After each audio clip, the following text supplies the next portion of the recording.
just finished taking the entire kit apart, sanding down each part, and I put them on alligator clips and toothpicks.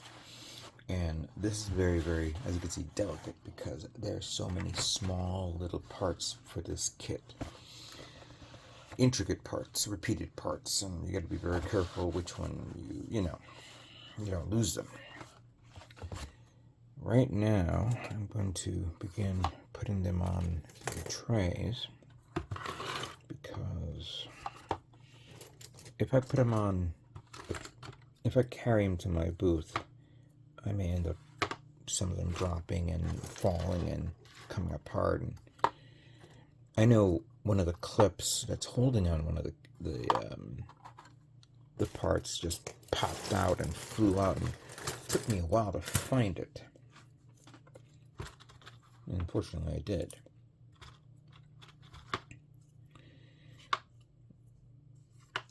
And I used a lot of toothpicks because some of these parts were like so integrated and small that, well, not that it was small, but more for me to save on the alligator clips, which I may end up buying more again or making my own. It works a lot better. So, like, for example, look at all these.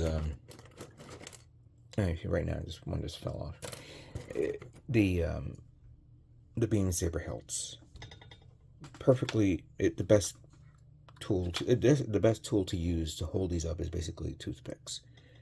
Let me see. I'm gonna push that in there. Perfect. I mean, easy to hold and maneuver to paint. Let's get this in there. Some parts, like this part here for the leg, there's actually two parts in there plus the one that goes on top of it.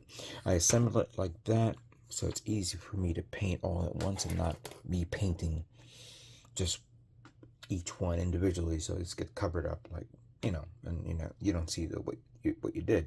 Here's the head. I painted it. I put together. There's two parts there. This is the back part of the backpack.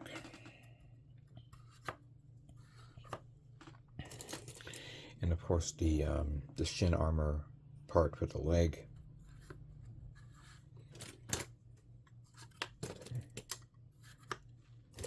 Yeah, it can get very, very tedious to do all this.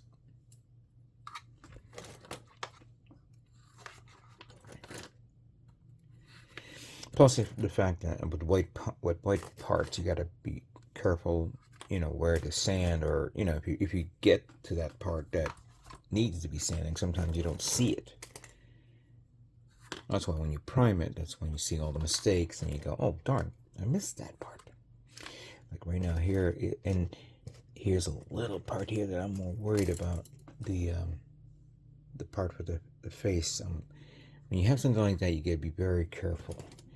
I'm hoping to prime that first and then paint that first. So once it's been painted and it dries, get it into a tray or box so that way it doesn't say bye-bye on me while I'm, while I'm working on the other parts. I think I can get all the white parts on this, can I?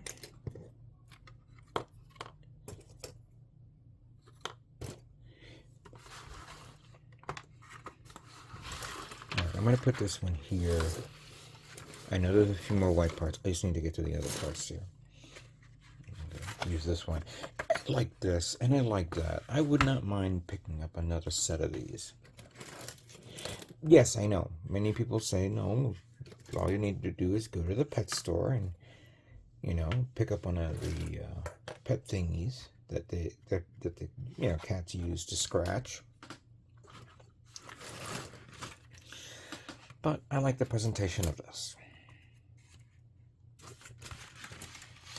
And I can pick it up at Gundam Planet, I feel like, if I see it I don't think they have it anymore. Maybe they do. I just not. It's not in my radar yet to pick it up.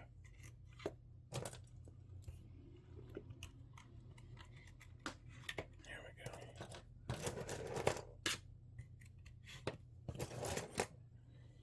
So, like the joint parts, I sanded it down and I left it in there because clearly you don't need to take apart a joint just to paint it in. So that's fine. You guys pretty much know my MO here. Oh yeah, this one was a pain because I had to take this whole thing apart to remove the detail, the clear parts. I'm just more worried about it putting it back on again once I finish painting it. Oh geez, a little flying plane.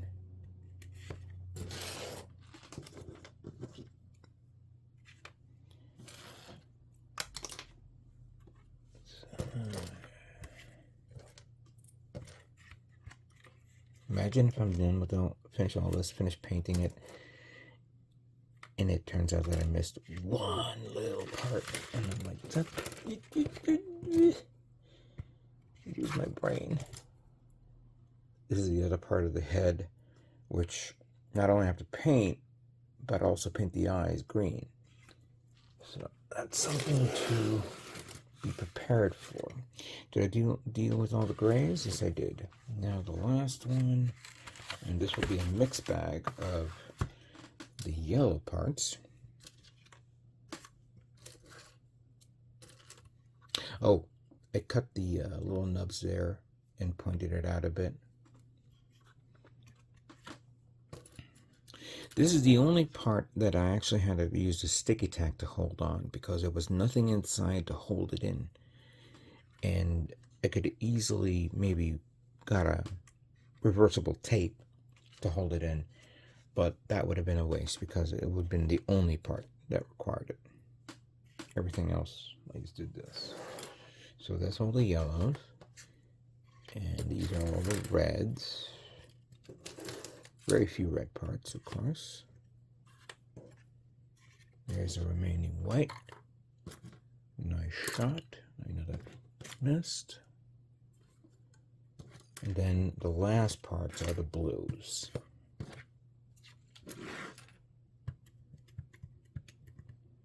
Five colors. 1, 2, 3, 4, 5. There we go.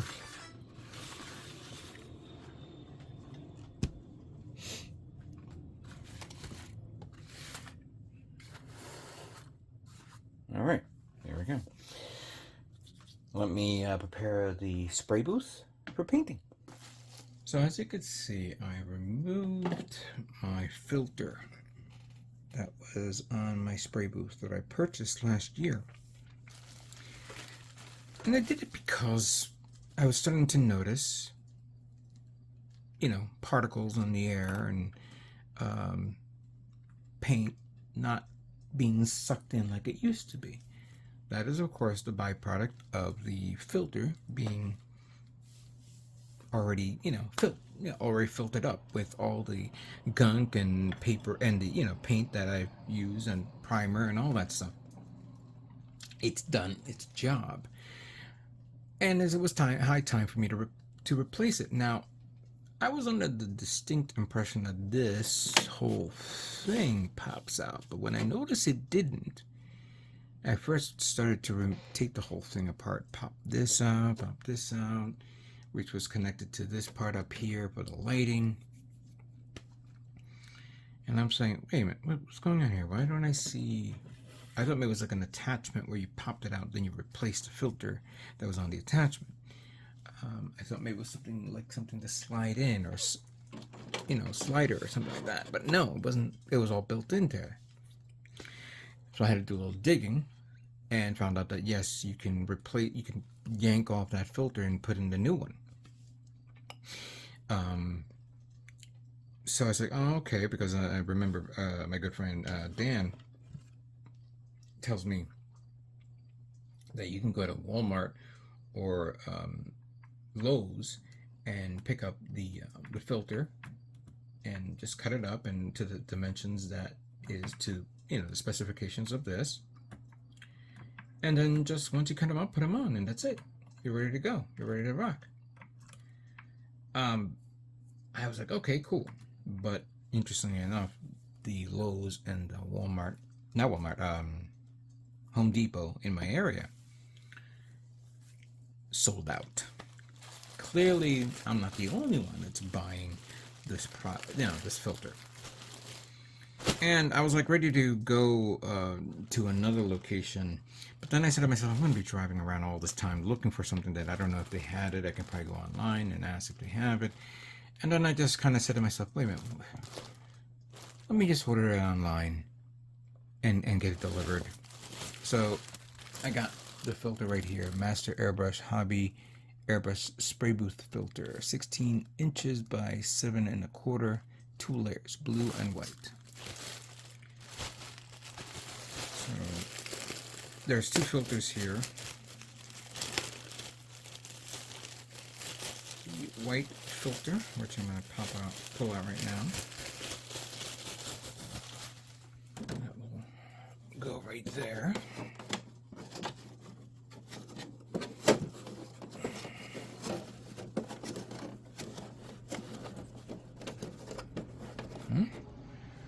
And then the blue one.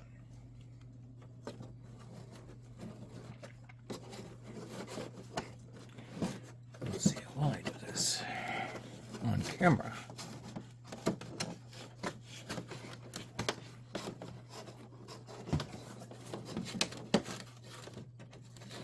Okay, it's that simple.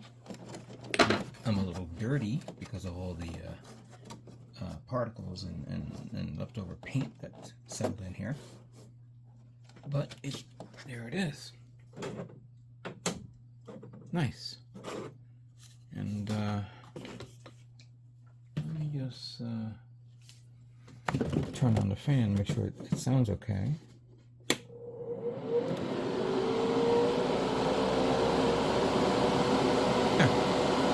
Works. The best thing to do is let me just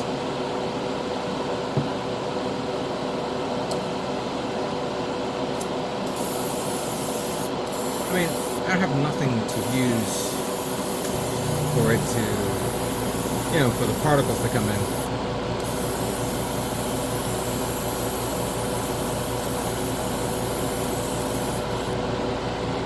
But at least it's okay.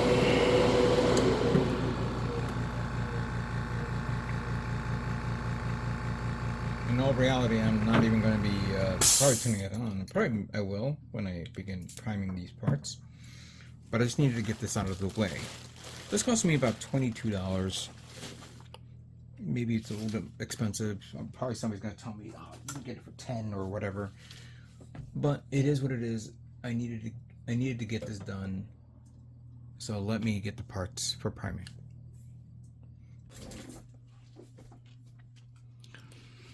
Okay, so we're going to be using the gallery,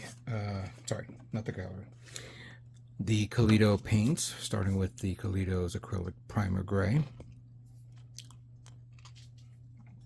I've already prepped it and I gave it a good maybe 10% of thinner. It started to come out wet, but then I began mixing it a bit. Now it's coming out a little smoother.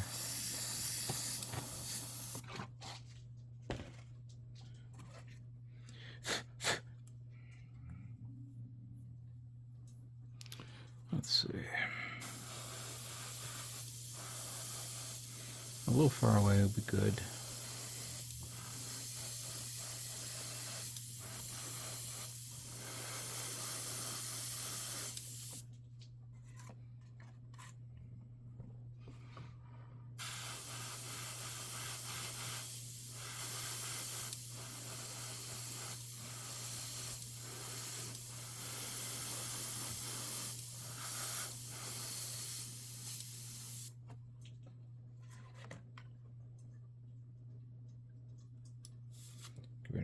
extra bit.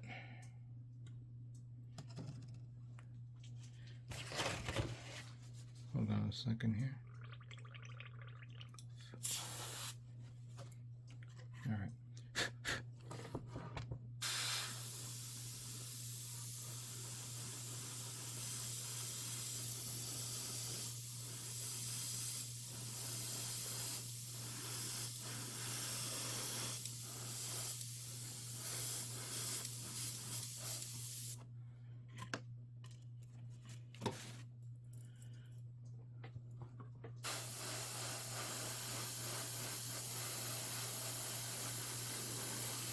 I'm painting the whole thing because I don't want to like say to myself, okay, I missed something, as always.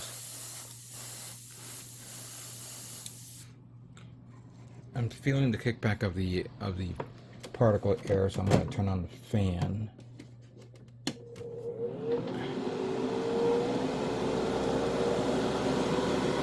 Which I should have done in the beginning.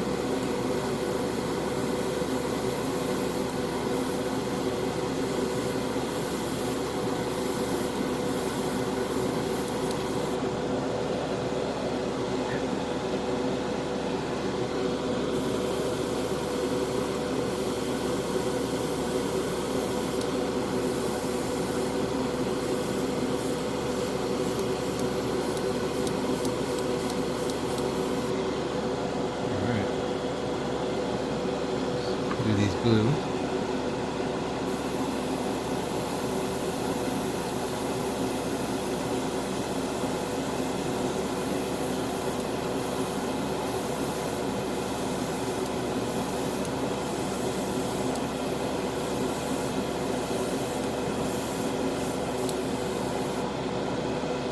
All right.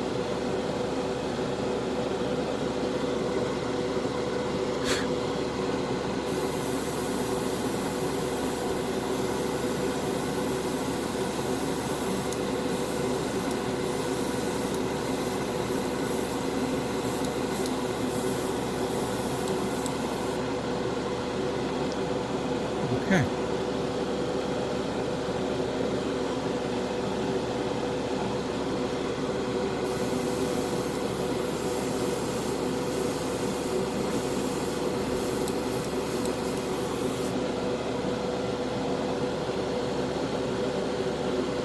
Everything is starting to look good now with the priming. Obviously, there's a lot of parts here. Right now, I'm doing the blue, I'm doing the yellow. I got to do the inner frame, and then the whites. Wait until it dries, self levels, of course. And then after I finish reviewing them, I will then begin painting the first color.